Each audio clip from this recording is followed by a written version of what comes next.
From Cali to Tally, it's time to wake up. WarChant.com is your ultimate Seminole sports source, and this is Wake Up War Chant. Now here's WarChant.com's Aslan Hudjavandi and Corey Clark.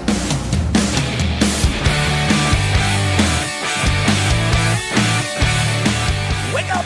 What up, everybody? It's Wake Up War Chant, part of the WarChant.com family. Use the promo code WarChant30 for 30 free days of access. 30-day trial. It's free of charge. Try it. You'll like it.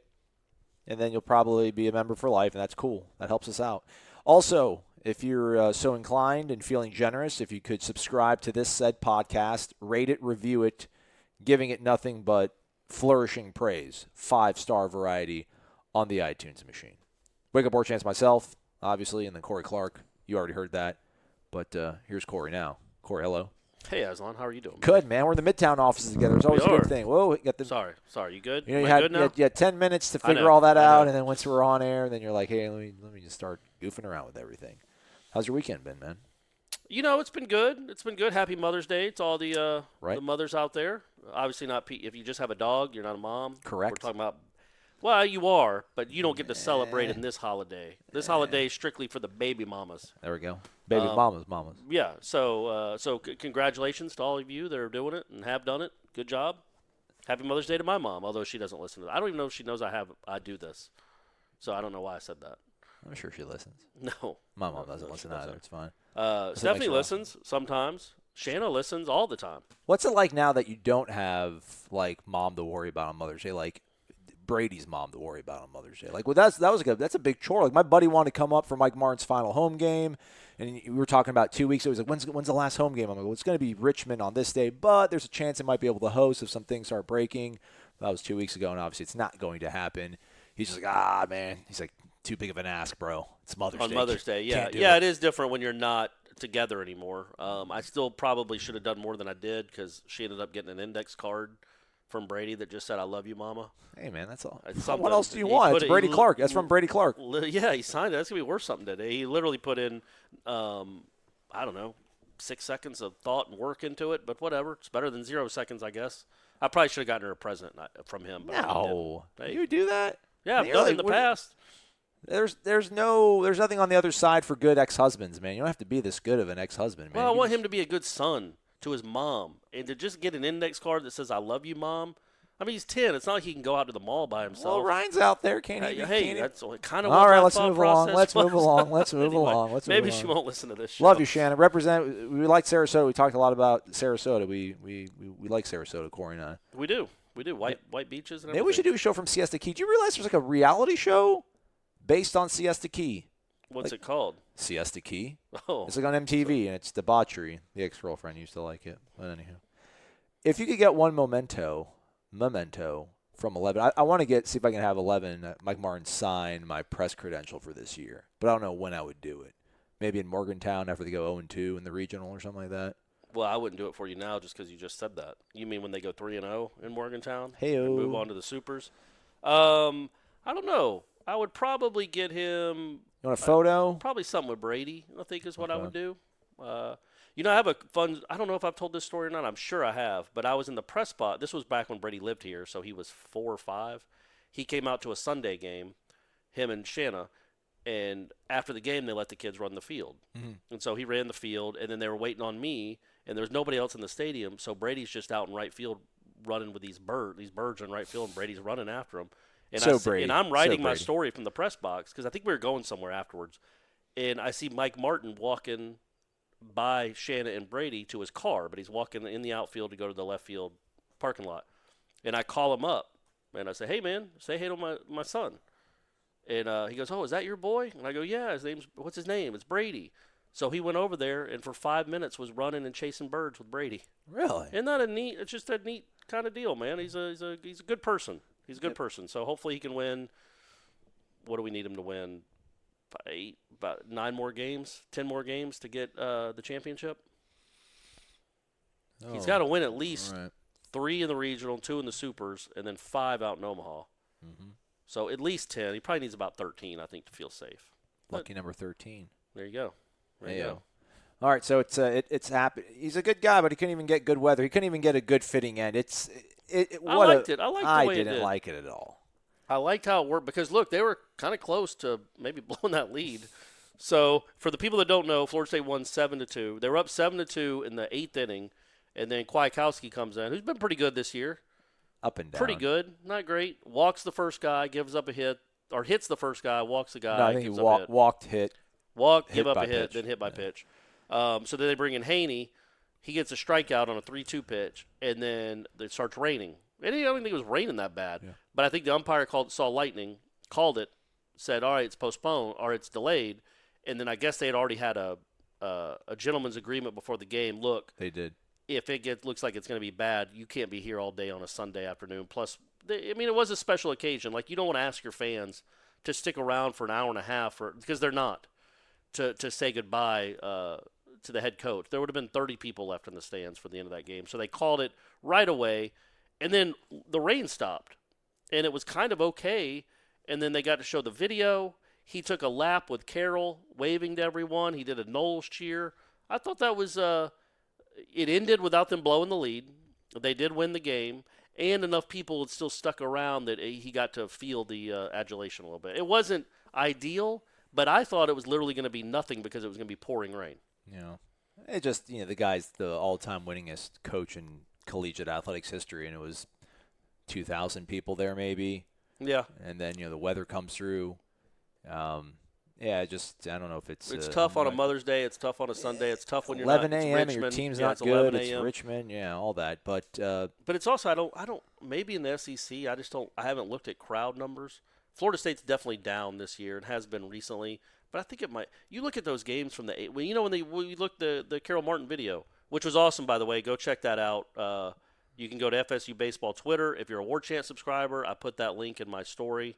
The column I wrote about the game. Also put your video, which was really well done and quickly done, which was impressive in the story as well.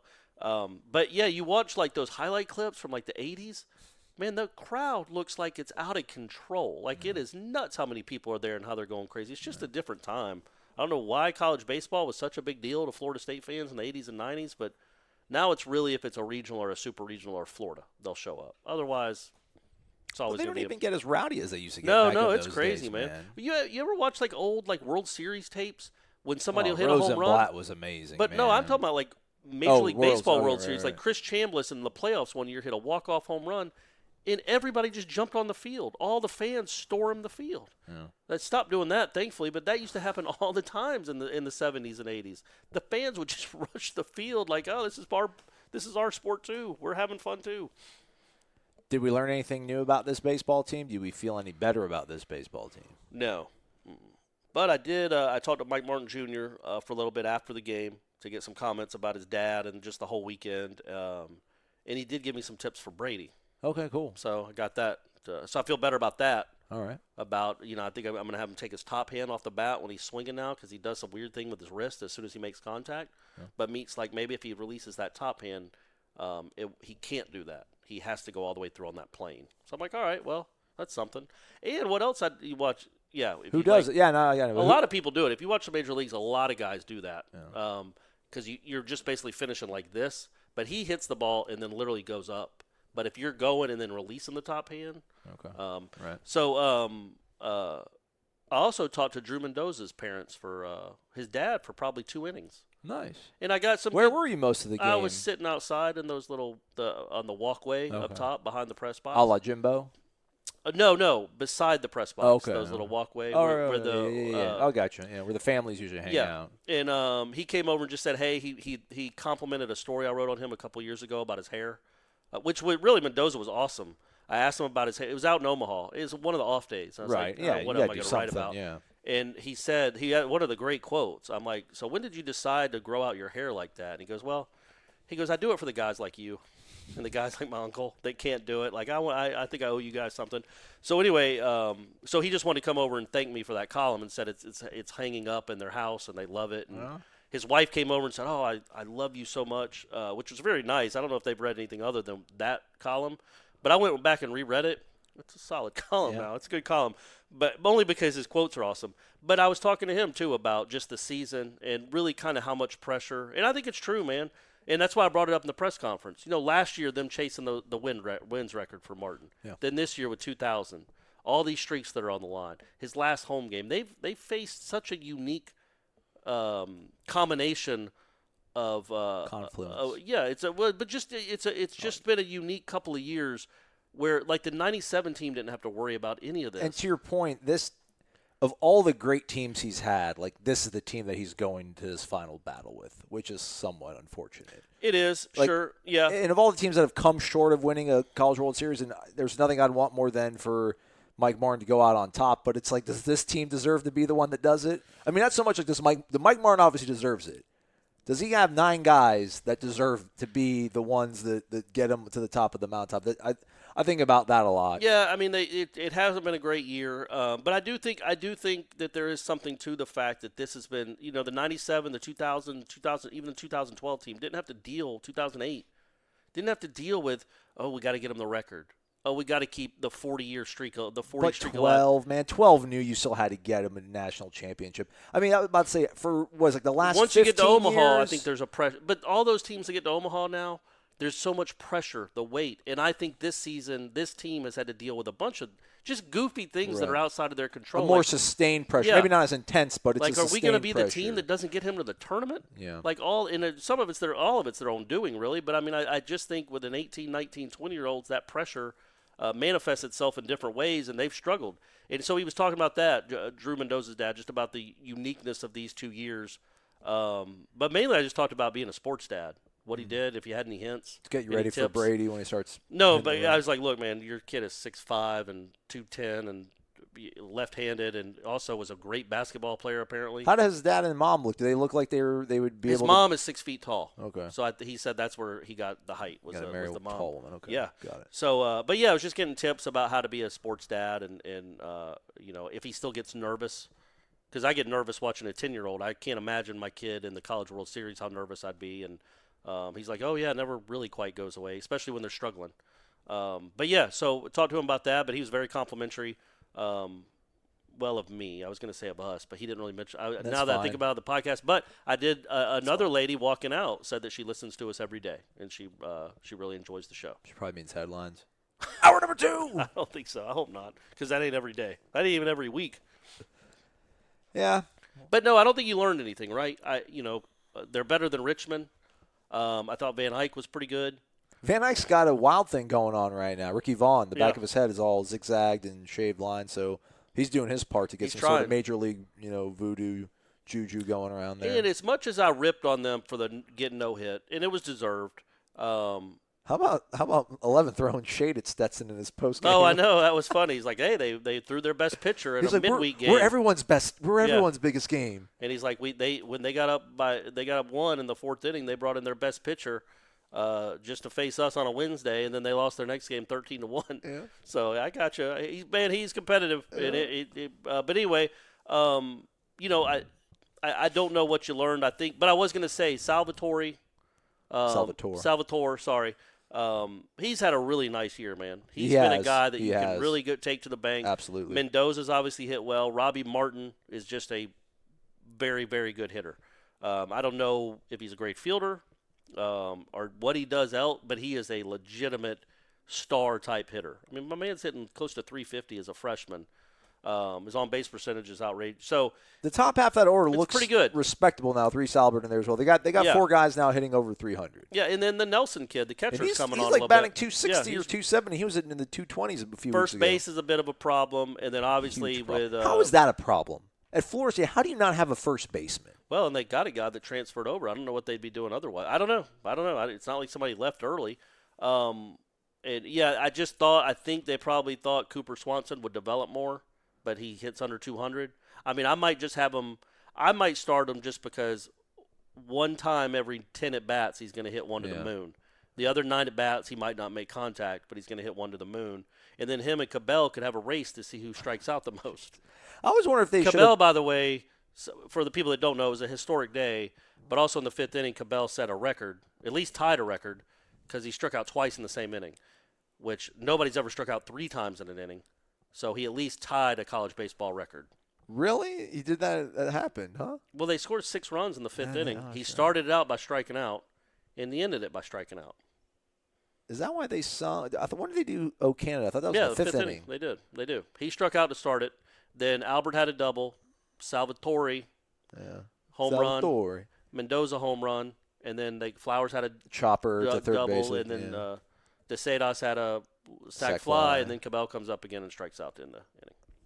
The thing is, he's so frustrated. 82 strikeouts. When he strikes out, he gets to the dugout in just record time. Yeah. Like, even when he's down looking, he just doesn't even bother. Like, he's like, whatever, I'm so disappointed in myself, I'm out of here. And there's a chance still. He's just a freshman.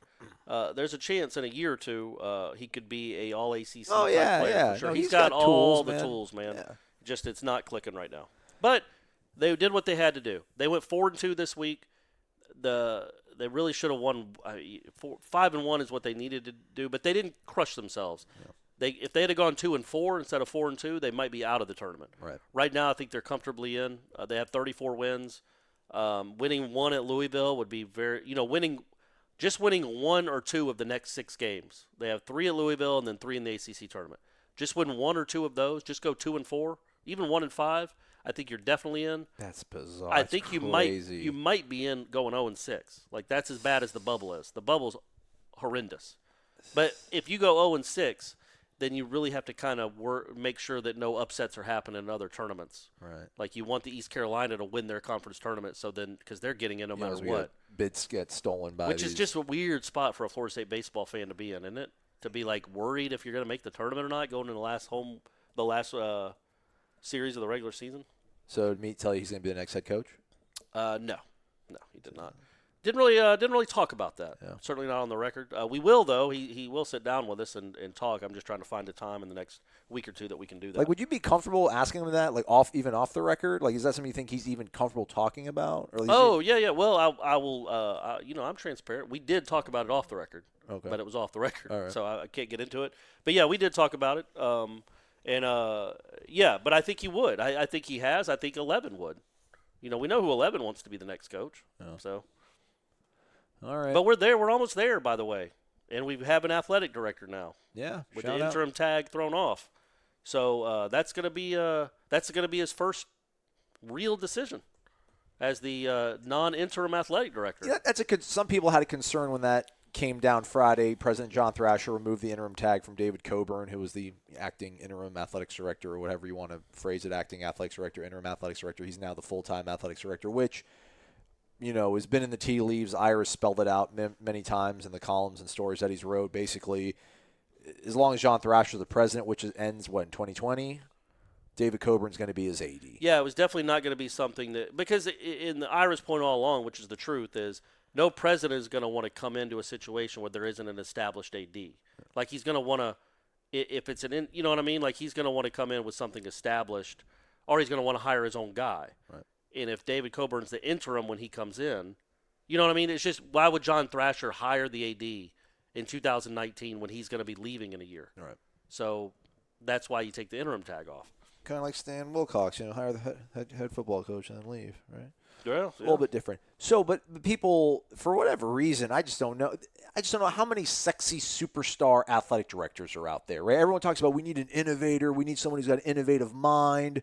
And it's like, dude, these guys aren't special human beings, like the great athletic directors aren't some sort of unique species that there's only. Just listen, can they raise money? Are they really good fundraisers, or do they already walk into somewhere that has a big time war chest? I mean, you can have an idea of how you want to change the in-game experience and all that kind of stuff, but ultimately, how does that really move the needle in a sustained sort of, this is my philosophy, my vision for turning a program around or maintaining its excellence. I'm going to improve the in-game experience.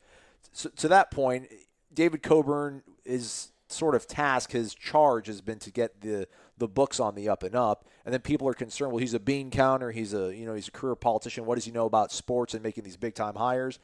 I feel like no matter what, even if they had, Greg Byrne from Alabama left and came here, or Jeff Purinton wanted to leave Alabama and come here and be the athletics director.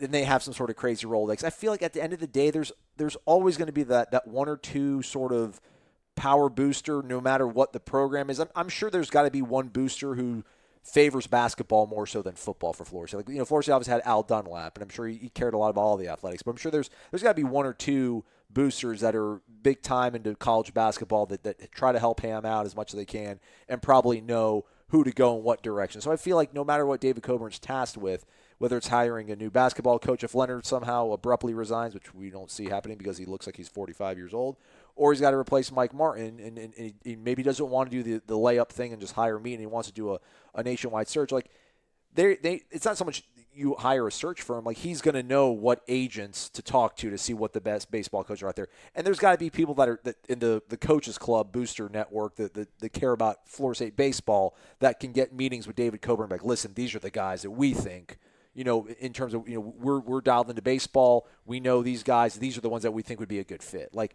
it's not like David Coburn needs to sit and go through, I don't know, Wikipedia or whatever and look at or go on every single athletics, official athletics site of school and look at bios and be like, all right, I like this guy. I like that. I mean, the answer will come to him. It's also such a unique place, Florida State is. It is it's a big money school that treats athletics. What do you mean big money school? You'll see. I don't mean it's a big money school. It acts as if it's a big money school. It treats athletics very importantly, and it gives a lot of money to a lot of different coaches. There's a chance a new AD would come in. So my point is Coburn knows the lay of the land. He's been here long enough. He knows the culture. And he knows that it is an everything school, and they want to be good at everything. People might roll their eyes and say, I don't care if we're good at women's basketball. I don't care if we're good at soccer. Well, Florida State administrators have for years. And I think it's been a good thing on the whole to be good at a bunch of different stuff. I don't think it takes away from football. But if you had somebody that came in and said, wait, Sue Simrau makes what? How much do we charge for women's basketball tickets? How much money are we losing in women's basketball? Wait, what? I don't think that. I think there could be it could be an implosion. I think this guy knows the reality of the situation. He's pragmatic, but he's also a realist, and he also understands how there is a pride. He's been around here forever. There is a pride that Florida State fans take in being good at these other sports. There is. It doesn't make a ton of money. It doesn't make any money for them, but they take pride in it.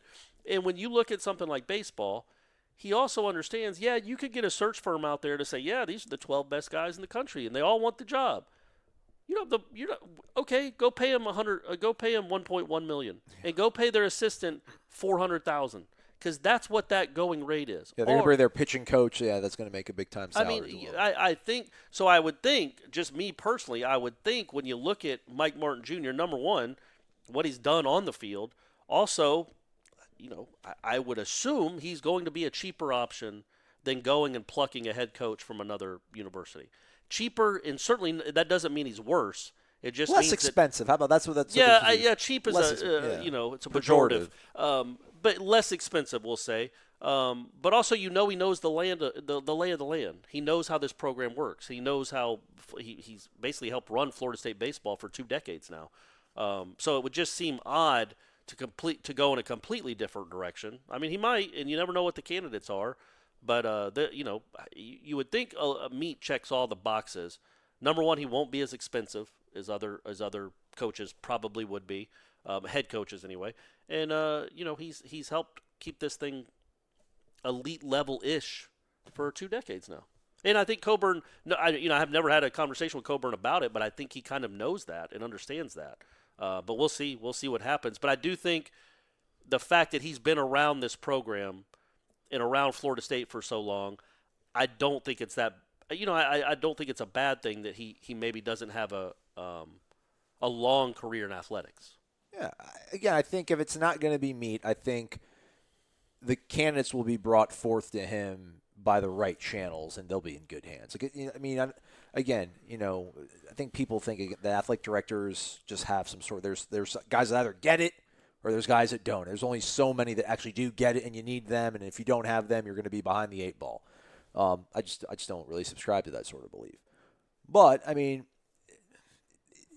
this is like his first main hire, and I do wonder – I remember But it's not a big deal that they took the interim off. That's what Ira's point was. Yeah, get over that, people. When Stan left and he took the interim title as the AD, man, we knew it was going to be a long 1.5 year, 2-year appointment. until Thrasher was. So he hasn't really been an interim in the sense of that word, like Vanessa Fuchs was for I think just maybe a couple months until they hired Stan. This was something that was going to be a long time. He was going to be in this position for a long time, and Thrasher might have really liked what he's done in the last year, or however long it's been since Stan left. 7 months? How long has it been? Close-ish, yeah. So yeah, I think that he's proven himself. He's obviously proven himself to John Thrasher over many, many years. And this isn't just like let's pick somebody and throw him in there. Like I think there was a lot of thought into who they were going to put in this role. My concern, the first TV job I ever interviewed for was in Greenville, North Carolina. I told you that the other night, and I absolutely bombed the screen test. It was horrible. I did a terrible job. Did you do Boom Goes the No, Dynamite? I couldn't follow along to the highlight at all. It was like I'd never done it before. Like, I mean, I went to Florida State, but I was a political science major. I never did any sort of broadcast. I had no experience to any of it. But anywho, so you got an interview and a screen test without any tape? Yeah. Well, I had a tape, but it was like a manufacturer demo reel. Oh. The weather guy in Tampa would charge you for these weekend workshops. He would bring you into the NBC, it was the ABC affiliate in Tampa, Florida. He would literally bring you on the set where they do their news, but he would bring you in on the low, like on Sunday at 10 in the morning when there's nothing going on, there's nobody there. He'd put you on the desk, put makeup on you, film you doing all the sort of stuff. Did you pay him? Yeah. It was $2,000. And then he makes you a demo tape. Wow. Yeah. So good little side hustle for him. Don't say who it was, though. It doesn't sound like that was. No, he's gone now. I think he's hopped around a couple places. I should do that. I should find out. His name was Randy. I won't say his full name. His name was Randy. He was a good guy, though. All right. So then my second job was actually in Midland, Texas. My second interview was in Midland, Texas, which was home of Friday Night Lights. Yeah. Odessa Permian. Exactly. Yeah. So part of the stipulation was like, hey, we really like you, but we're a small market. We really can't afford to fly you out here for a job interview. But if you pay your way and you come down here and interview for us and we like you, we'll reimburse you for your ticket after we hire you. But if we don't hire you, then you're out the money or whatever. Well, it was like an $800 flight from Tampa to Midland, Texas on like 2 days' notice or whatever it was. Well, I went in there and I did the screen test, and I absolutely crushed it. And then, like, I remember everyone came out of the control room. Like, they had the producers, the news director. Everyone's like, they're like, dude, that was really good, man. You had a slow clap? Yeah. and the sports director at the time, I'll always remember this. The sports director, we go back into his office after the screen test is over, and he's telling me, he's like, listen, he's like, all right, when you get here, I want you to do this. I'm like, whoa. I'm like, don't jinx it. I'm like, I don't know if I'm gonna get the job. He's like, dude. He's like, listen, unless Jim Nantz walks through that door, you're going to get the job. I'll always remember that. Right. Dad is like, unless Jim Nantz walks through that door, the job is yours. Jim Nantz is from Texas, by the way. So Yeah. Well, like a week goes by, 2 weeks goes by. I get the call. Long story short, I don't get the job. And he was like, listen, you did a great job. He's like, I think this is totally, you can do this. He's like, it's just, I've only been here for 3 months now, and you're going to be my first hire. And he's like, there's another candidate who has got experience, and I just feel more comfortable hiring somebody with experience. And I'm just like, go to hell. The guy's out of the business. Go after yourself, buddy. Is it Jim Nantz? Is that the guy who had the experience? It was somebody who got out of the business after 2 years there. Like they worked that job for 2 years and got out of the business. So anyhow, I do wonder if there's that same sort of trepidation that David Coburn has, where he's like, man, this is going to be my first hire. Like, why just do the safe play? And I don't want to denigrate Meat by saying safe play, because he obviously has a lot of attributes and assets that he brings to the table that you kind of pointed out. But part of me is like, the anarchist in me is like, man, just blow this thing up. Just go into a different direction, man. Not like in a reckless manner, but like, I don't know. I keep wrapping my head around Doug Minkiewicz, I think, just being the right kind of crazy hire.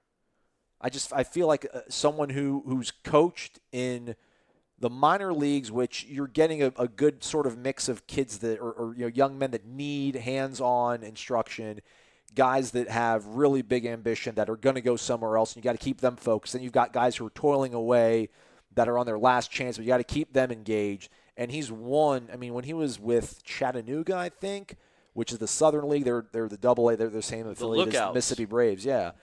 They won their league. I think when he was in Fort Myers, he won the summer league title down there. And I was reading a story, so I've been Googling him all these things. When he caught the final out of the 2004 World Series when the Red Sox won. I remember. They had the whole put it immediately in his pocket. And there was a whole big scandal about him not giving the ball back to the Red Sox. And the quote he gave to the Boston Herald was something along the lines of, they asked him, like, how much do you think the ball's worth? He's like, I don't know. He said, but probably enough to put a couple kids through Florida State.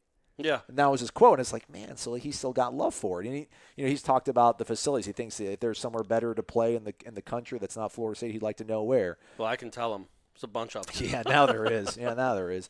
But I mean, I just feel like I just think you need a different sort of evaluation process, because what's going to change with and people are like, what do you want to change, Aslan? They're constantly winning 40 games. They're constantly going to the tournament. They're getting to Omaha. I mean, pretty much, I think if you get to Omaha every 3 years, you're an elite program, and they're kind of on that sort of timeline-ish. Yeah, I think the thing with them is they haven't been to Omaha every 3 years since the Super Regionals happened, but they're always there. They're always in the top 10. They're always they're close to. They were a national seed last year. Now they flamed out, which happens in baseball, but they were a national seed. I think Minkiewicz certainly is interesting, and he is an alum. College, I can't think. I was trying to think off the top of my head, like guys that were pro baseball players, that were pro coaches that go into college coaching. Right. It's such a different animal that I can't think. I mean, I know Tony Gwynn did it, and not to great success at San Diego State, but it's San Diego State. And I was trying to think off the top of my head if there are other guys that have done it. And it's just not that's not usually a ladder that Did Tony Gwynn coach? He was the head coach at San Diego State. He coached Strasburg. I know, but was he what did he do between his playing career and coaching? Oh, I don't know. I think he was State? Like a Padres hitting coach for a while, Okay. like a instructional up and down the franchise, not just on the. But Minkiewicz is super abrasive, and I think he'll even admit that. And that's why he ended up losing. But he's also never recruited. And I think what you would say, the people that might not like if Mike Martin Jr. was the coach, because what's going to change? Look, and I don't want to denigrate Mike Martin Sr. at all. I really do like the guy. I just told that story about him and Brady and the Birds. Mike Martin Jr. has been driving this ship for a while. Well, Mike Martin Sr. doesn't go out on the road recruiting. Yeah. They bring him to him, and he can help sell the program, obviously. And they've had top 5 classes the last 2 years, so it's still working. But imagine if you have a head coach, Mike Martin Jr., who's kind of south. Mike Bell didn't get a recruit for. It was literally this last class that had Robbie Martin and these guys. Elijah Cabell. DeSadas. Yeah. That's all Mike Martin Matthew Jr. Nelson. Because he was the one out there on the road recruiting. And imagine him being the head coach and then also having another coach that does all that. It just helps. And I don't want to. It sounds like I'm saying they're hamstrung by Mike Martin Sr. I think the positives. This is it's towards the end of Bowden's career where you're kind of coaching a man down. But my point. But I do think people come. I do think it's appealing to come play for a legend and come play for a coach that's always going to be in the postseason. So that is something you sell. So it's a little different. And even last year, like I said, they were a national seed. They were a top 8 seed. So it's not like they've fallen off a cliff like the Florida State football team did. But yeah, it's going to be an interesting decision. I mean, watching all the stuff we watched on Sunday, and man, I wrote about it. It's such a part of that family. Absolutely. Like the mom, what a wonderful tribute that was. It was just really kind of emotional. That it's just such a part of that family. It's in their fabric and it's in their DNA, and they have been good for so long that I don't know. I don't know if it would feel, and it's not really David Coburn's job necessarily to think about it, but would Mike Martin Sr. feel betrayed? Yeah. Well, I think he might. Would Carol Martin feel betrayed? I talked about it last week. There's absolutely the human element of it. Who's got the gall to call Mike Martin Jr. into the office and be like, we're gonna go and do different direction, or call Mike Martin Sr. and say, hey, we know who you want, and thanks for the 40 years, and it's always going to be your field. But by the way, we're not hiring your son that you really, really want to be the next head coach. Again, that doesn't have to be the deciding factor. Obviously, you wouldn't want it to be. But again, this isn't Jeff Bowden. It's not close to Jeff Bowden. This guy has been a huge part of the success of this program in the last 2 decades. Imagine if when Rick left, if Florida State kept winning, they won 10 games, 12 games, 9 games, 11 games, 10 games, 12 games. Like they kind of hovered but didn't get back to a national title game maybe. Or maybe they did make it to a national title game but they didn't win it. This is such a horrible hypothetical. I apologize for asking you this almost. But would Jeff Bowden have been would people have felt that same sort of almost obligation or responsibility? Maybe we should really look at him to be the head coach. Jeff Bowden? Yeah, I guess it's just so hard to wrap our head around him being successful. Yeah, it's hard to even take that leap. But no, man, if he had been a very good offensive coordinator, then I don't think anybody would have been if he'd been a very good offensive coordinator, I don't think. But his dad won national titles. I mean, that's the thing. If 11, if they'd won, I mean, like if they just won. I don't think that would it matter if they won the 80s, if they'd have beaten Arizona in the championship game in '86. How would our lives be any different? This decision wouldn't be any different? I mean, you got to talk about Trent Dilfer a little bit different. He won a Super Bowl. Years ago. It was 33 years ago. You haven't won anything in 30. For the people that say it's all about national championships, like, well, he hadn't won anything in 33 years. That's a whole different ball game. Luis Alicea's kids are retired, and he was the star of the '86 team. So. Yeah, I just don't think it would matter that much. It'd be cool for his resume, for his legacy to have the one title. But, man, as a Braves fan, I'm telling you, Bobby Cox, he only won one title.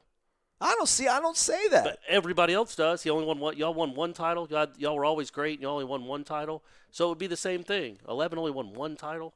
I mean, now having that conversation as opposed to 0 titles is better. But again, I just think it's that's like Les Miles. Like Bobby Cox was like sustained excellence, man. Like Les Miles. Well, that's what Mike Martin has been. Sustained excellence for longer than Bobby Cox. Got to win the big one though. But I mean, if Bobby Cox had lost to the Indians in '95, is like he's absolutely talked about differently. You'd say he didn't have sustained excellence. Yeah, but there's a different. Come on, Corey. But sustained is it's still sustained excellence. Yeah, it's like a very nice wedding band with not a big rock on it. But it's a wedding band that doesn't go. Give Stephanie a band with a bunch of little diamonds on it, and there's not a big one on it, and see what she says. I mean, let's not have that conversation. All right. Let's have this conversation. I'm trying to think about the future this is me just really trying to shoehorn something football related to the show. Let's do it. We've gone 35 minutes about talking of baseball, and I like it. And I know a lot of you folks don't. I don't know why you don't, but figure it out. We should also leave this part of the show open to talk about where the Florida State women's softball team is going to be. They'll find out after we're done recording, but I will go ahead and let's talk about the tournament, and then we'll talk about the conference tournament, and then I'll insert where they end up playing the regional. Actually, where they're going to host. They're going to be a top 8 seed, we assume. 6th ACC conference tournament championship. They didn't allow a single run, I think. They hit a bunch of home runs. They're really good. They are really good. She's got it rolling. And apparently, Sydney Sherrill, I guess that's how you pronounce her last name. How else would you pronounce her last name? It could be Sherrill, maybe. It's Sherrill. It could be Sherrill. I've never heard of that. Sydney Sherrill is like the next Jessica Warren, or she's already there. I mean, her numbers are out. Her numbers are outrageous. Yeah, she's hitting like 430. Well, she hit the walk-off, didn't she? They ruled UNC in the title game. Yeah, but I mean, she leads them a home run. She leads them an RBI. She's hitting like 430. She's a sophomore. Oh, wow. I didn't know that. It's incredible. I mean, I assume she's going to be the ACC Player of the Year if it's not Megan King. Yeah. But she was a conference tournament But if you MVP. look up and down their lineup, they've got I think they've got 7 girls that have 10 home runs or more. Yeah, Carly Harrod. Sorry. Yeah. It's tough with these little names. Yeah. Elizabeth Mason, I know how to pronounce that name. Yeah, there we go. Yeah, she can rake. They're good, man. I was out at that game against North Carolina. So, yeah, they'll be hosting. So, even if Florida State's not hosting, at least the one team will be hosting a regional. It'll be the softball team. And we'll talk about it at this point. I got to write that down. Through the magic of editing, we can add an addendum to the show, and that is to give you the update on what's going on with the softball team. They're a number 4 national seed. They'll be taking on Bethune-Cookman in their first game. Also in the regional will be South Carolina, a 2 seed, and USF. They will be the 3 seed. Winner of the Tallahassee Regional will face the winner from the Stillwater Regional. That's Oklahoma State. And in that regional, that pod, whatever you want to call it, it's Oklahoma State, BYU. That's the 1-4 matchup. And then Tulsa, Arkansas is your 2-3. So some historic background on this. This is the 20th consecutive season that FSU has reached the regional round, and they're one of only 9 schools to make the NCAA tournament every year since 2000. And also, the long-anticipated, much ballyhooed, much-demanded interview with head coach Lonnie Alameda should drop sometime this week. We're going to set something up, and we'll bring that to you because that's what the people want. Back to Corey. I did want to mention this somewhat because I was on the road recruiting with Michael Langston, talking to all the recruits down in Central Florida. You guys know that last week. Thinking about the future, obviously, Corey, and having to talk about football in some sort of semblance because that's what people care about. That's what we are, a football school. trying to think here. So 5-7 last year. This year, I'll lowball them. I'll lowball them and say they're going to go 8-5. And then in 2020, they win. Like, how is the arc going to, like, how is the trajectory of Taggart's career going to work out to where this thing still keeps going in the right direction? And then this isn't me saying, like, it's not going to happen. This isn't me casting doubts on it. I just wonder, like, if they were to win 10 games this season, like, wouldn't Kendall leave? There's so much conjecture, obviously, and this is such a big hypothetical. But because I keep thinking about the conversation that we had about what happens when you get to year 4. You know, how do you, because of the thing with Dabo, obviously signed the huge mega contract, and where does that put you in terms of the amount of money that you can invest in football and that you're willing to invest in football? So you can't get rid of Taggart after if he wins 8 games this year and wins 9 games next year. You can't get rid of him going into the 4th season. I wouldn't think so, and you couldn't. You saying if he wins 8 and then 9? Yeah, of course not. And you go into that 4th year, which is like the year before his lame duck season. But you don't think that they would just let him coach even like by 2021? You think they would have to re-up after 3 years? You think they'd either have to re-up him or you got to have some foresight, man. Yeah, in this modern age of college coaching, nobody coaches on their last year. It just doesn't happen. Right? They don't. So which is 2022. So Coburn after next year, which would be 2 full seasons, will have to be. I think if he shows some progress, if you see some light at the end of the tunnel, then that's when you maybe you start talking about it. And then if you midway through his 3rd season, if they're 5-0, you do it then. 4-1, you do it then. Okay. But you can't wait. You got to have some foresight, man. You just have to. Like, right. Like the dude in Clemson, I gave who would have been the AD Jimbo's first year in 2010? Spetman. Was right? it Spetman already? Pretty sure. Or was he? I couldn't remember if he was on the outs, if he was still. But anyway. Well, it was Dave Hart, Spetman, Wilcox. Yeah. So, but there was a couple interims in there. So I couldn't remember exactly who was the AD when it was basically it was TK was the AD. Right. But after they gave Jimbo an extension almost like it coincided with him landing the number 1 class in 11. Like I feel like that was more why they gave him the extension than even the 2010 season. Because the 2010 season they went 10-4. Well, they could have been 8-6. You know what I mean? But they weren't. But I'm saying Florida for the first time in 6 years. You beat Miami, and they beat South Carolina. Bowl game. But there were a couple. The Clemson game they won on a 55-yard walk-off. Could have lost that. There maybe was another one they could have lost. But my point being, it wasn't that the season was so impressive. Right. It was the recruiting class was like, what in the world is going on? This is 1999 all over again, baby. We get anybody we want. This is 1993. Yeah. So I think that's where they had the foresight to see, man, we got to lock this guy up. He's really going to get this turned around. We believe in what he's doing. Now, I said, why would y'all do that now? Because there's nobody bidding against you. And there wasn't. Nobody was knocking down the door for Jimbo Fisher after they beat South Carolina. There just wasn't. Mm-hmm. But they locked him up anyway for another couple years and for more money. And then 11 happens, and you're like, listen, they just lost a Wake again. I thought we just got rid of the guy that always lost a Wake at the end of his career. Now you're going up there and losing again. But it turned out what they did in 10 was the right thing to do. They had foresight. You can't wait until the 2013 season to lock him up. Yeah. You know what I mean? Because it gets real expensive then.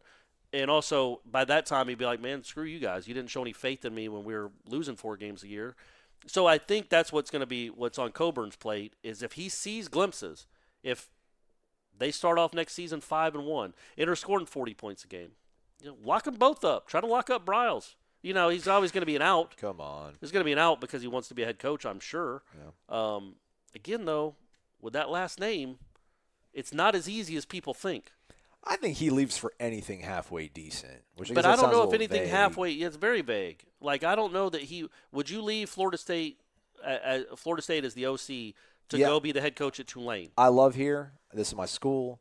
There's no big prestige. Like the offensive coordinator job at Florida State is not. No, something but you're not going to leave after 1 year and get a great job. Tulane? Absolutely. Head coach gone.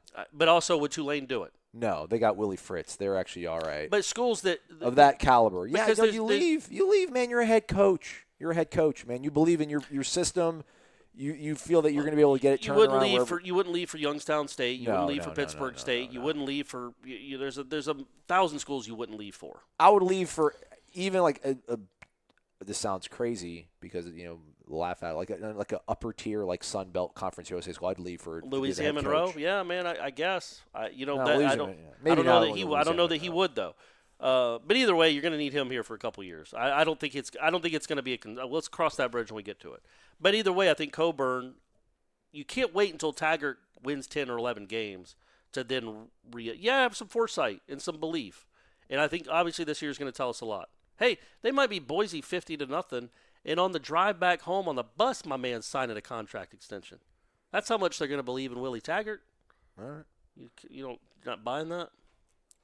I don't know. We may wait for another game. See how they do in Virginia, on the road in Virginia, before we maybe tender that Clemson game. Yeah. By the way, so I looked it up. Sidney Sherrill hitting .426 with 15 home runs and 55 RBIs. Danny Morgan's hitting .382 with 13 and 55. Callie Harrod, .361 with 14 and 40. What? I think it's Carly. Isn't it Carly?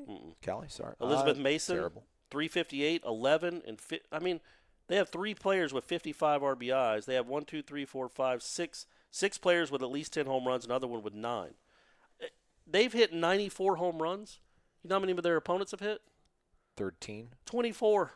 They've hit 70 more home runs, and they play on the same size field. Like when they pitch, it's not like Florida State plays in a smaller field than their opponents. They're playing on the same field. To have 70 more home runs than your opponents, that's an incredible stat. I've never even heard of that. A plus 70 in the home run department?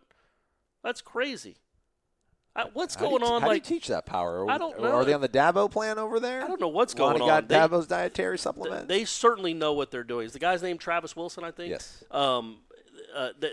Lonnie and her staff teach power hitting and drive. I know I keep saying this, but I'm going to take Brady over there. Learn how to hit the ball with authority on a short, compact swing because however they teach it, I'm surprised they're not having clinics every other weekend teaching softball teams. I mean, this is incredible. And they still pick the ball up like no one's business. Plus 70 in home runs. Hey, Florida State didn't make an error on Sunday. They didn't have 9 and they didn't have 27 outs to go through, though. That's a good point. All right, that's a wrap on the program. I don't think there's anything else of note that we didn't. Yeah, we didn't. We recorded this before Thrones went down, so we'll Thrones it. Plus, I wouldn't want to do it. Later. I wouldn't want to Thrones it out there on a Monday show anyway. Want people time to watch it if they can't get in front of their TV. And plus, we got to digest it a little bit. I would hate to watch it and then immediately talk about it. People wanted us to talk about the whole. I mean, we mentioned at the end of the show last week, but people want us to still talk about the whole Bowden throwing up the U with Todd Stroud thing. I'm just not. What did you? You're a Florida State alum. Did that bother you? No. I'm more mad at Todd Stroud. Like, you know better. Don't do that to the old man. Yeah, sure. And I obviously, if Willie Taggart did it, it's a whole different conversation. Yeah. Number one, they didn't even really start throwing up the U until Bowden was in his 70s. Like, that was nothing that happened in the 80s and 90s. Right. I don't know when that started, but anyway, they haven't been good at football since they started throwing up the U, actually. But, yeah, man, he's 88 years old. I mean, he's just, you'd rather him not do it, but, again, it's not the end of the world. There was a huge thread about it on the Tribal Council, like 3 pages, and I think it actually got locked. Oh, really? Most people actually were chill. I think the person who I think started actually, I think was quite upset over it. But then everyone else like, dude, just chill out. But also, what do you think? Do you think that like he secretly loves Miami? Right. Like that he's rooting for Miami when they play Florida State? Because that's not true. He would give an arm to have beaten Miami 4 more times than he did because he'd have a whole handful of championship rings on it. So trust me, he hates Miami more than you do. He has to. Think of what all the heartbreak Miami gave him. Like as bad as it was for us that lived through it as fans. Imagine being the coach of the team that was happening to. And you thinking, I'm never going to win a national title. These slappies cannot make a kick when it matters, no matter who I recruit. So imagine all the heartbreak that he's had against Miami and know that that's just it's a 5-second not thinking about anything. Let's not take it that seriously because it isn't. That dude does not like Miami, and we know that. Yeah, just don't like Todd Stroud. You can't do that, Todd Stroud. You got to know better. That's sure. And then, how exactly did it get out? I think Todd Stroud took the photo and he tweeted it out. If I'm not mistaken, that's kind of. I should pull it up right now and actually see what he captioned it and everything. But yeah, I don't know. But why you do that? I feel like this is such a bad thing for me to. No, it's fine. People have asked me about it. In fact, Stephanie asked me about it. She saw it on Twitter. I've lost that loving feeling about Florida State. It's terrible. I'm not bragging about it. I have. No, you haven't. Don't say that. It just doesn't. But it's a healthy thing, though, because it used to really ruin me. When they would lose games, you think I'm a miserable prick on the day-to-day? I mean, hang out with me Saturday, 2003, after they lost to Miami in that rain-soaked nonsense. You couldn't. I literally locked myself in the room. I'm like, leave me alone. I don't want to live anymore. That was horrible about it. Even 2012 when they lost to NC State. Well, a lot of people were like that. Despondent. Yeah, a lot of people were. I got that. This is the season. We're up 16-0. We don't score a point. Jimbo. There was a lot of curse words in front of Jimbo's Todd Stroud. What makes me so mad about it is that Todd Stroud looks like my old boss in Alabama, who I couldn't stand. But it just says "Love this man" #TNM, which is probably some stupid Miami hashtag. I don't even. But he tweeted it. Yeah, he tweeted it. I mean, literally, it's not even like even Bobby knows who runs this state or something like that. Yeah, but he also maybe Bowden did it on his own. And it's in Bowden's house, and the walls are gold, and the sofa is garnet, and all the paintings on the wall are garnet. Darn it. It's just, why do that to a legend necessarily? Yeah, don't do that to Todd Stroud. But yeah, why do that? My man is almost 90 years old. God love him. He is still going strong, but he is almost 90 years old. And he is such a nice man. He'll take as many pictures. He'll talk to anyone that asks him questions. I mean, he's just a genuinely nice, polite man. So yeah, it's not the best thing in the world, but it's also not a big deal. I want to make one more point about baseball too. At the end of the day, that's not a big deal. We talk about it because this is our show and we like college baseball. But in the grand scheme of a college athletics department, in the grand scheme of sports in this country, college baseball is way down the list. So people might even get mad, like, what are we doing hiring his son? They don't care. You were at that. You've been at games. It's just not. It's not a moneymaker. It's not football. It's not men's basketball. It's a sport that doesn't make a ton of money. So you might not want to spend a ton of money on it. So. And it has been growing in popularity, but has it boomed? No, it's no boom at all. And maybe it'll help with the ACC network if that ever actually. I mean, I know it's going to be on the TV, but if we're actually going to see college baseball again on TV, it would be really fun. Remember the old days? Already, brother. Yeah, you can watch the SEC network. You can watch ACC network now. I mean, literally, you can talk into my microphone, you'd be like ACC network, and then it pops up all the games that are on. And you put it on there. You got like a fancy. What are you connected to? The I have internet? Cable. Everybody, Was your TV connected to the internet? The economy's doing well. Everybody, you can all start getting cable again. Let's get people their jobs back. I just remember the old days when my man Tom Block, who I always talk highly of, and Gene Deckerhoff, when they were doing the Sun Sports games on Sundays, you could watch Florida State on there. Those days are over. But anyway, so it's just not that big a deal, college baseball. I've said repeatedly that I think Meat should and probably will get that job, but and I hope he does. But if he doesn't, I just think the hiring it's not like Coburn. It's not make or break. Yeah, it's not like Coburn's like, oh boy, I got to get this right. What's happening in football is much, much, much more important. Yeah, and again, I mentioned it. Like when Florida won the national title, I was like, I cannot believe this.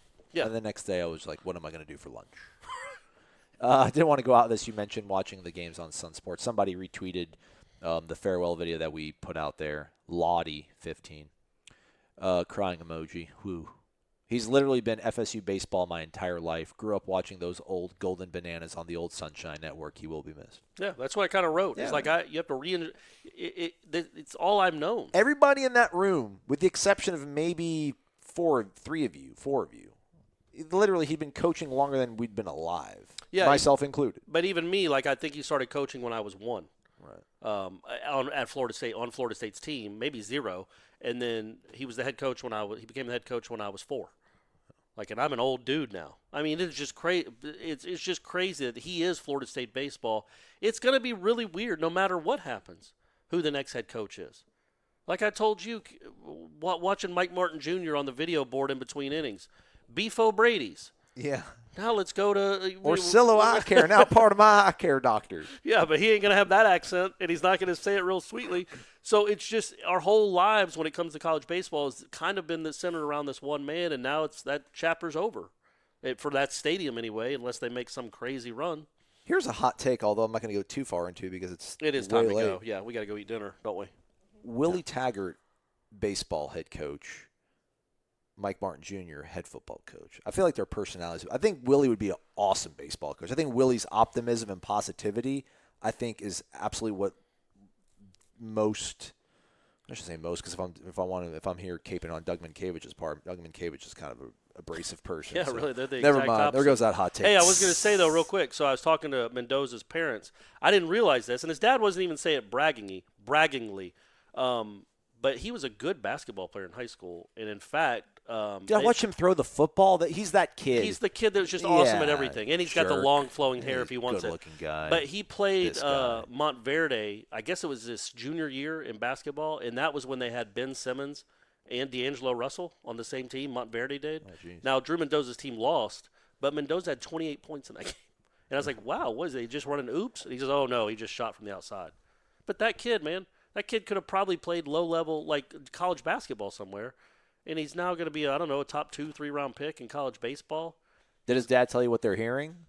Did you ask him that? Was that too Oh no, basic? I wasn't getting into that. Just ask him about the pressure of a draft year and everything. So, but yeah, no, it was just that some kids are just like that, man. It's just, like Brady. I mean, the kid is just a superstar. There's nothing I can do. Doesn't have anything to do with me.